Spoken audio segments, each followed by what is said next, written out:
All right, fam. We about to break down the 8/9 EMA step by step.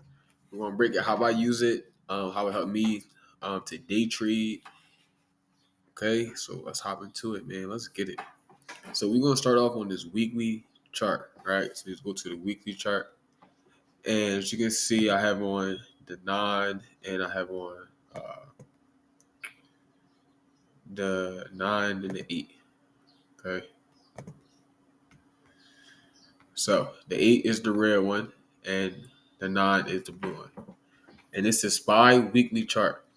So since SPY started to run in coming into the end of October, coming into November, we've been holding this 8 EMA as support literally the whole time.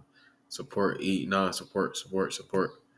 So it did it again today, right? So in my head, I'm thinking, okay, this is another setup, another opportunity for a call, opportunity to take a day trade, take it in and out, even potential take a swing trade, right?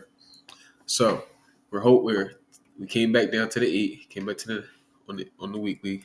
So when we go down to the smaller time frame, we see this low right here at 512, right? Is the 8 and the 9 EMA on the weekly.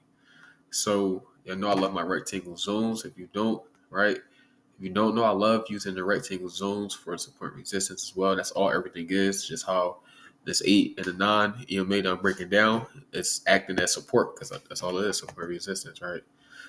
So we're just going to draw rectangle zones that are EMAs on the weekly, and we go down to the small time frame. You see that we have our low, right? We have this low at 512, okay? And we have our zone.